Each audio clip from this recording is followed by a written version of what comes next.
Hello everybody, this is Combat Sports Podcast and we're coming at you with a new video. Today we're going to break down the UFC Vegas 109 main card, Dolidze versus Hernandez. It's a middleweight bout, two ranked opponents. Should be a great fight. It is going to be, I wouldn't say for the contender, but it'll probably be up there. You know, the winner will probably be in the talks.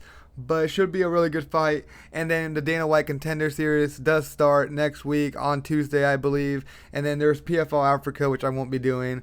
And let's get right into here. UFC Vegas 109 main card. First, we got kicking off the main is we got a middleweight bout between Erceg, your boy, 17-8.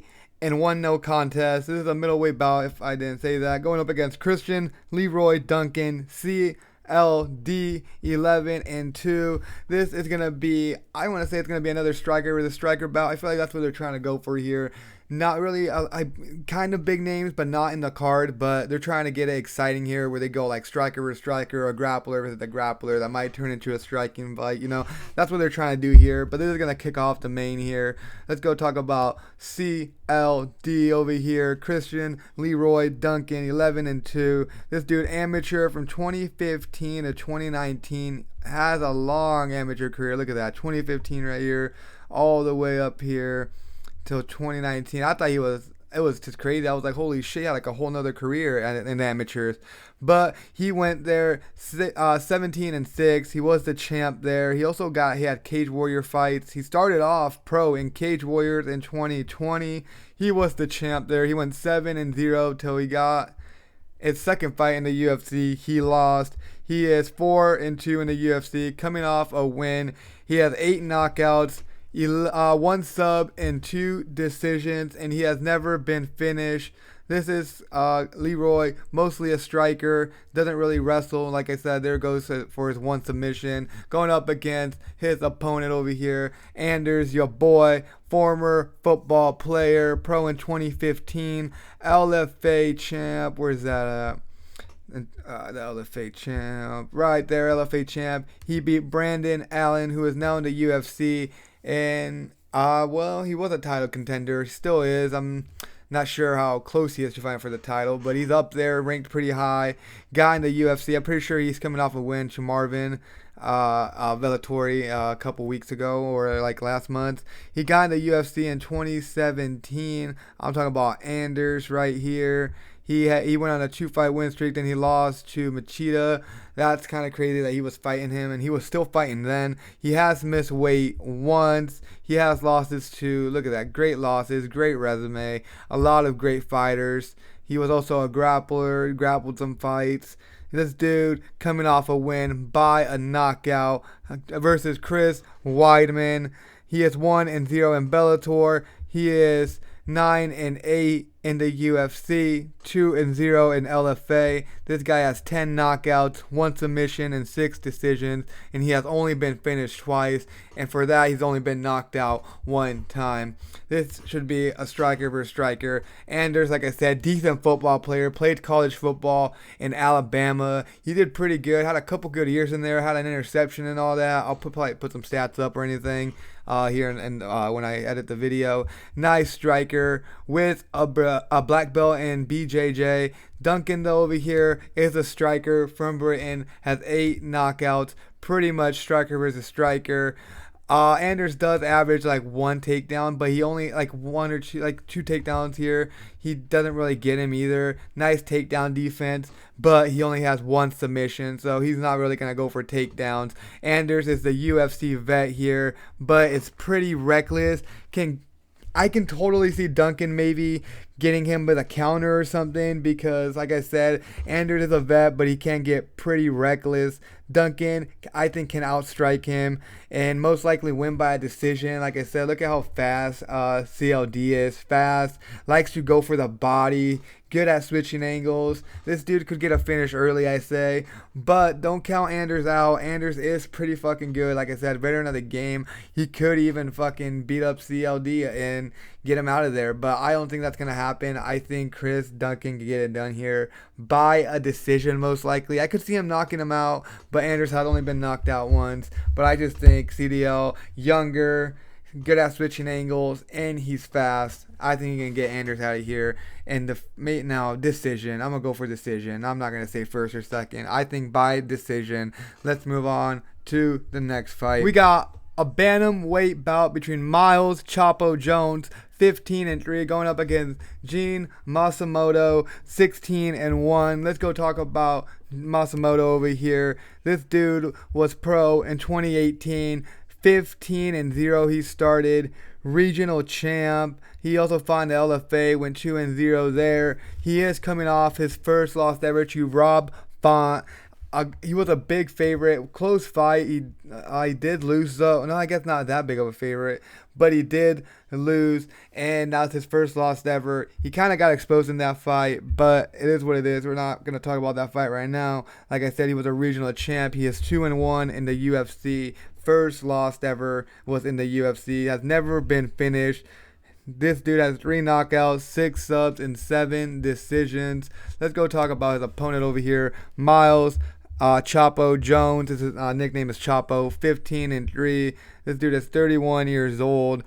Great defense. He has nice defense. Doesn't really get hit that much. This dude was pro in 2014. Started 10-0. He went 4-1 in amateurs. This dude was the LFA champ. Where's that at? Right here for the vacant bantamweight belt. He got into the UFC in 2019, won his debut. He started 11-0 till he lost his second fight in the UFC to Mario Batista. So that ages well. Mario Batista's a beast. It's just literally what a great fucking fighter. The UFC, I feel like, is dodging him. I don't know why. They think he's boring, but the dude's literally doing so good. Either way, we're not talking about Mario. We're talking about Jones over here. He went 4-0 in the LFA, 6-3 in the UFC. He is coming off a loss by a decision in 2024, December 14th. So he hasn't fought this year. This is his first fight this year. This dude has 4 knockouts, 9 decisions, and 2 submissions. And look at that. He's only lost 1 decision. So if he goes to decision, he mostly wins. Let's go over here. Look at their stats. Miles over here, just a beast. Former LFA champ. Great wrestler in Kansas. But he doesn't really use it much in the UFC anymore. I don't know why he's not, but he was a great wrestler in Kansas. I believe Gene over here, coming off his first loss. See how he handles that, good or bad. Strong wrestler too. Nice grappler, wrestler and grappler. 6 submission wins out of Brazil. I think it's going to be grappler versus wrestler matchup. John, I say decent hands. I don't think he's better than Matsumoto, because Matsumoto is very fast with his hands. But he does have Johns does have really good defense. Doesn't really get hit much. He, like I said, doesn't use his wrestling like I feel like he should. But it is what it is. He throws nice combinations. These guys both have great cardios. I think this is gonna be. I don't know how it's gonna go. I really think Gene will try to clinch up a lot, put Jones against the fence, go for takedowns instead of strike that much. And then I just think whoever gets the wrestling going or grappling going first wins here. I think Gene will learn a lot from his loss last fight, come back better than ever, and win here by a submission or decision. I'm just scared that Jones is going to get his wrestling going maybe, even land a couple powerful shots. But I just think overall Gene can mix up his striking very well, put the pressure on with his speed. Look at that speed. Look how many he lands per minute. He does get hit a lot. That's what I'm scared about. And then when he doesn't get the takedowns, he kind of shits his pants, doesn't know what to do, just keeps going for them. So I hope he learned a lot from his last fight. Jones here, the only way Jones can win, I feel like, is if he counters really well.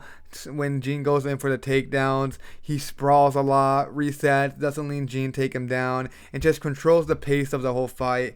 And like I said, I think Matsumoto can win here just with the pressure of his strikes, mixes it in well. He just doesn't go for the takedowns right away and just make him obvious, and get some good ground transitions, maybe ground and pound, even get a submission.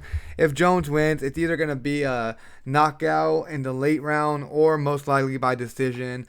And if Matsumoto wins, he'll probably win by a knockout, ground and pound, or a submission, early or the first round. And I'm going to go for Matsumoto winning here by a finish in the second round. Let's move on to the next fight. we got a featherweight bout between Andre Fili, Touchy, 24-12 with 1 no contest, going up against Christian C-Rod Rodriguez, 12-13.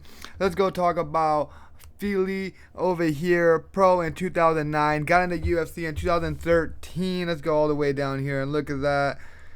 Right here, look at that pro. Yeah, he's been fighting MMA for a while. Like I said, got into UFC in 2013. Missed weight on his debut. Hasn't missed weight since. Great resume. Just look at this whole thing. Look at all that. He is coming off a loss. His last 5 fights are loss, win, loss, win, loss. These guys both literally have lost to Costa, their last fight each. When I go over to Rodriguez, you'll see that. It's kind of funny. But this guy, fucking veteran of the game. Look at that. Even of the game, UFC, 12 fights, 11 losses, 1 no contest. This guy has 10 knockouts, 3 subs, 11 decisions. He has been finished 7 times. Let's go talk about his opponent, C-Rod over here. 12-13 if his page loads. There it is. He has the same birthday as me. That's kind of crazy. He is coming off a loss, like I said, to the same guy here, Costa. So they're both losing to the same guy, you know. See how they do here. This guy, Rodriguez, pro in 2009. 2019. Started in Bellator, 1-0 in that. Got into LFA in 2020, went 2-0 on that. Got into Dana White Contender Series in 2021. He won, but he missed weight. He got into UFC in 2022. He lost his debut. And then he got 2 wins in a row. He beat Raul Rosas Jr., but he did miss weight there. That's probably his biggest win ever. And then he missed weight, I'm pretty sure, a second time after that, where he did get another win. So he's missed the weight total of 3 times in the UFC. He is 5-3 in the UFC. He's also coming off a loss, like I said in the beginning. 3 knockouts, 4 submissions, and 5 decisions, and he's only been finished once. Let's go click under stats over here. Fili is this scary dude. He's been in the MMA for a while. Veteran of the game. A lot of great featherweight fights. Like you saw when I showed you his resume, I was just scrolling through it. All of those. Christian over here from Milwaukee, well-rounded as you saw. Let's just go look at his. Oh yeah, right here his win buys. Literally 3 knockouts, 4 subs, and 5 decisions. Definition of well-rounded. I say this was gonna be his biggest matchup. But then I'm just like, okay, the guy he fought before has like the same record as him, same record as Andre does and everything. So yeah, he's going up against 2 veterans here back to back. Literally a guy that beat him, pretty similar like record wise and just overall everything. So yeah, I don't know. I feel like this is kind of like another tough fight for him. He's going up against a vet. Striker versus striker, I say. Let's go look at these. They barely have, they do get a little bit of takedowns, but I feel like this is mostly going to be a standing fight. Andre, really smart fighter, hard hitter. C-Rod, though, is really crisp with his striking, uses his legs kicks well. He could take it to the mat if he wants to. But he usually doesn't. It should be a nice striking battle. Honestly, I'm going to go here for the dog. Andre Fili can get it done here. He's a veteran of the game. Christian's is coming off a loss to a veteran of the game. I just think this is like another guy. They're giving him a tough bout. They probably expect him to win, but I'm going to go for the dog here. He is just way longer and taller. I think he can use his distance really well here and get it done here. I'm going to go for Andre Fili winning here by a decision most likely. I just like him, his length, his experience in the UFC. I think he can beat C-Rod here. Let's go on to the next fight. We got a strawweight fight between 2 ranked women's. The number 8, Lasmin Lucindo. She is 25 years old. Like I said, ranked number 8, going up against Angelina Overkill Hill. She is 40 years old, ranked number 12. Let's go talk about Lucindo over here first. Pro in 2017. Let's let this load up right here. There we go. 2017. Got into UFC in 2022. Go find that so you guys can see with me. Right here. Lost her debut. She is also an SFH champ. Where's that at? It's like that fucking Right here. Yeah, the Samurai Fight House. You see, I used to not know about it, but there's a lot of fighters that come out of there, usually from like Argentina or something. She's from Brazil, so but still, this like there's a lot of fighters that come out of there. So now I do know that organization quite well as I've been doing these breakdowns for the flyweight. She is 4-2 in the UFC. She is coming off a loss. She has never been KO'd, has 8 knockouts, 3 submissions, and 6 decisions. She has a nice chin, never been knocked out, like I said, with all those fights. So that's good. She has been submitted. Let's go talk about our opponent over here, Hill. Where's she at over here? Right here. She is 18-14. Hill, veteran of MMA, veteran of the sport, UFC, literally pro in 2014. Let's go all the way down here so you can see that. 2013 started with Muay Thai, then she got into TUF, literally right away, basically when her career started. She was 0-1, got into UFC in 2014 to 2015, and just look at her. Easy fight here, won it, and then boom, just got fucked against like 2 contenders, like former champs. Literally, it's his. But that was pretty young in her career. She ended up leaving or got cut. Something happened. Went to Invicta, became the champ there, defended her belt once for the strawweights. Then she got into the UFC again in 2017, and she lost again to another great fucking fighter. So they just said every time she debuted, it was against its great people. And she is 13-14 in the UFC. That is crazy. Just look at that. Look at that resume. I'm going to scroll by slowly how long she's been fighting for. It's kind of just crazy. She is coming off a win also. Very close win. Split decision, I believe. Yep, right there. She has never been KO'd. She has 5 knockouts, 1 submission, and 12 decisions. Versus like 12 decisions won and 12 decision losses. That is fucking insane, bro. Let's go look at their stats over here. Yep, right here. Let's see if they load up, maybe. Oh, there we go. Lucindo, like I was saying, she is just so much younger than Hill. She is powerful, too. Has 8 knockouts. Out of her 17 wins, she has 8 knockouts. What is that? This, right there. Almost 50% of her wins are decided by knockout. A lot of volume. Like, it's just crazy.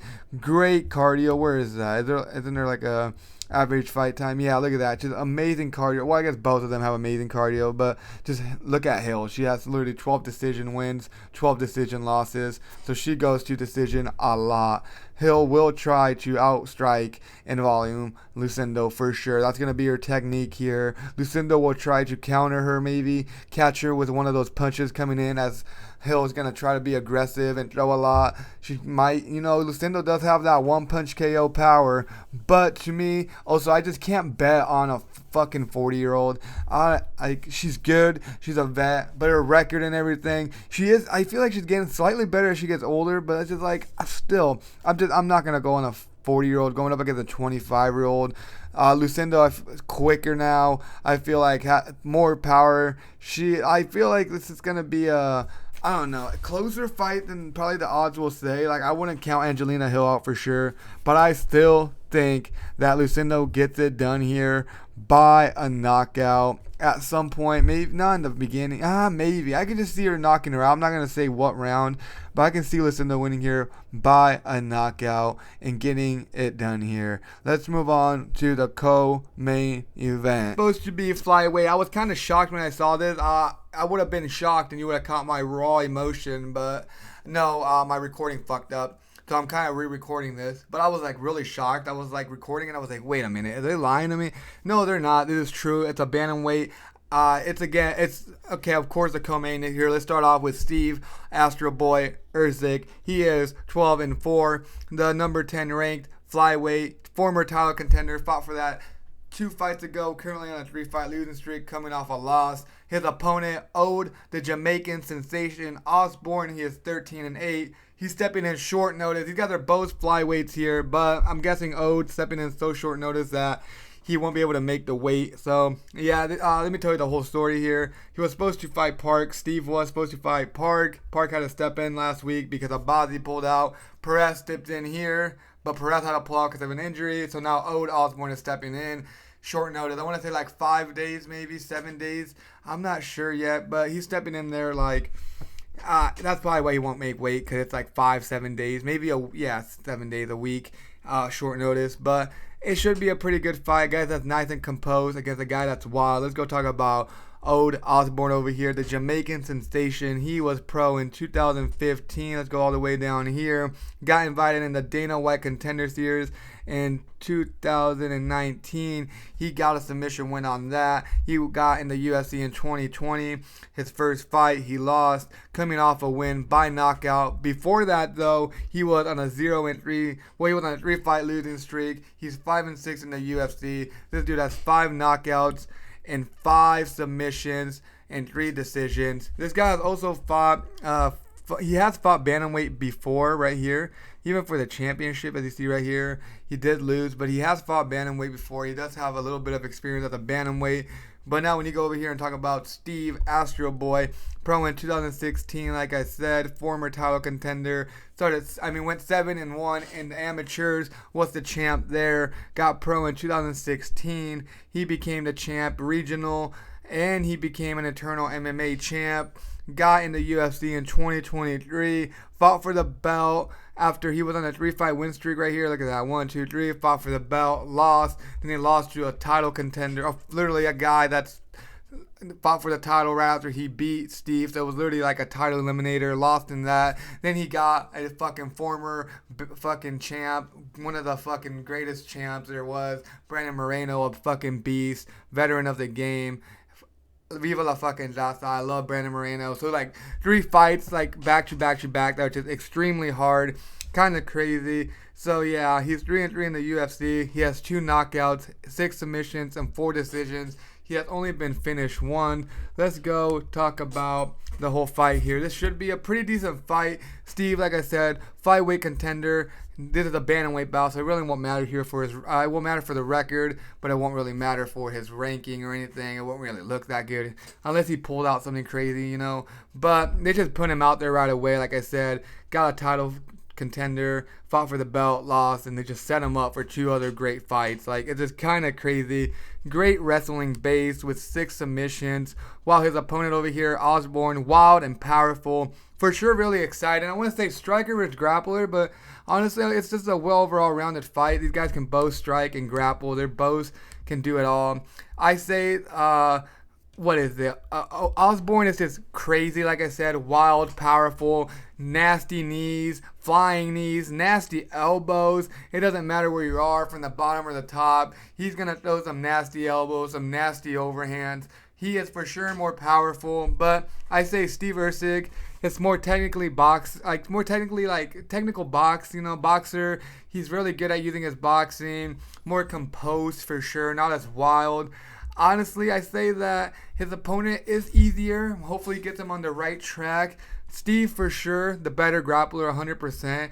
But I was thinking about maybe Ode's better striker, but no, I just think Steve's faster, uses his boxing really well. For sure not as powerful as Osbourne, but Steve does use his fucking boxing really well, fast, and he just puts the pace on you. I think he can do that, use his boxing really well, mix in a takedown, get the takedown.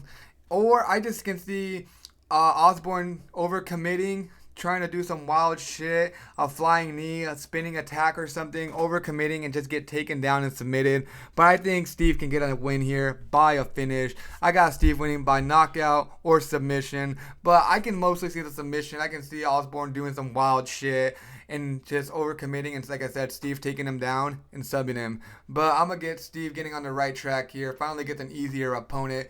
Just the losses too. Osbourne has 8 losses. Just look at the 8 losses he has compared to Steve's 4 losses, and 3 of those losses are in the UFC to 3 amazing fucking flyweights. So I'm going to give Steve getting on the right track here. The number 10 ranked flyweight wins here, but this is a bantamweight bout. See how they do both in this weight class. Let's move on to the main event. We got a middleweight main event here. 2 top 10 opponents. Roman the Caucasian Dolidze over here 15-3, the number 9 ranked going up against Anthony Fluffy Hernandez, the number 10 ranked 14-2. Of course, this is the main event, so it will be a 5-round fight. Let's go talk about Roman Dolidze over here. He was pro in 2016. Scroll all the way down here. He was the champ in WWFC, as you see right here, for the vacant. He protected it once. Then he got in the UFC in 2020. He is currently on a 3-fight win streak, has 8 knockouts, 3 submissions, 4 decisions, and he has never been finished. Of course, he's 5-0 in the WWFC, if I didn't mention that already.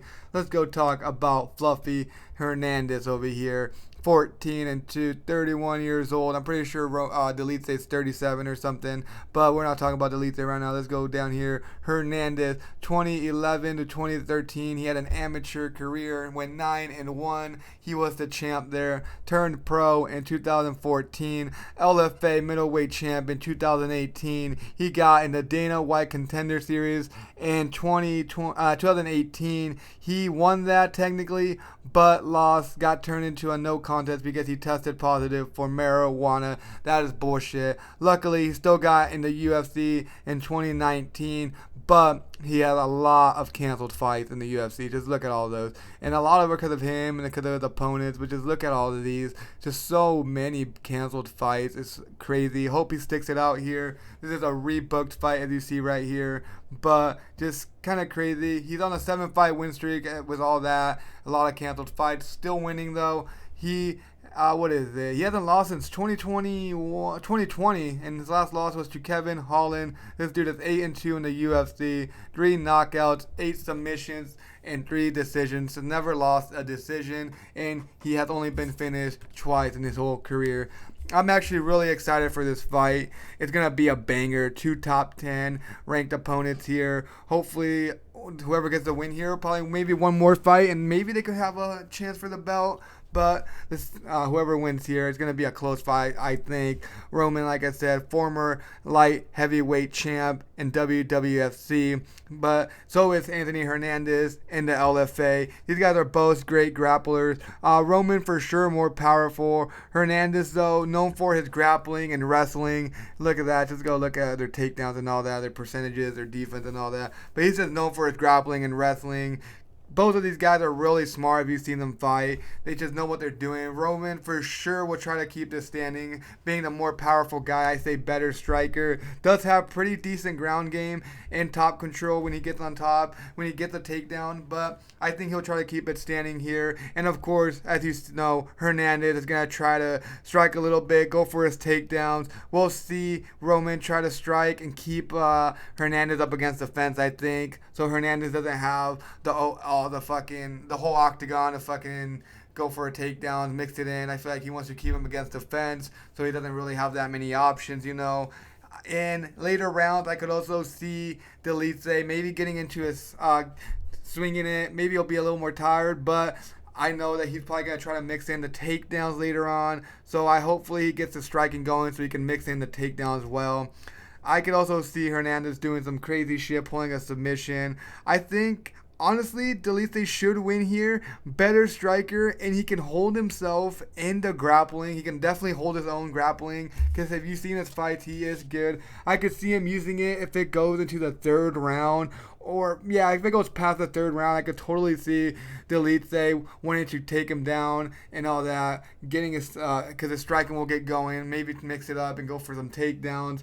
If standing all day, Roman Dolidze wins. Even can get him, I can even see him getting a KO win if it stays standing. Of course, though, Hernandez will be dangerous. If he gets takedowns and isn't against the cage, I think he can win this fight. But I think Roman Dolidze will play it smart here. Clinch a lot, keep him up against the fence, use the elbows, get takedowns of his own, and win here. I'm going to go Dolidze wins by knockout.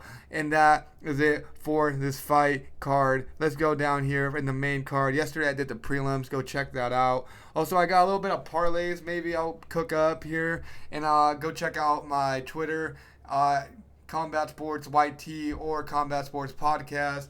I do put up, I got a couple wins last week. If you would have tuned in, we would have won some money. But let's go down here from the start of the main. We got Anders versus Duncan. Of course, I got CLD winning this. Then I got Matsumoto winning this. I got Andre pulling off the upset here against Christian C-Rod Rodriguez. I just think it's a veteran. He can pull it off here. And then I got Lucindo beating Hill. And then I got Steve getting it done here by a finish, getting back on track with an upset to finish it off. Roman Dolidze getting it done here by a knockout. But that is it. Thank you everybody for watching. Tune in. Go watch the prelims or something. My prelims breakdown. Like and subscribe. Thank you everybody for watching. I see that I get subscribers. I see that I have gotten a couple views and all that on my videos. And if anyone watches till the end, you guys are the best. Thank you for watching. Have a great day. You guys are amazing.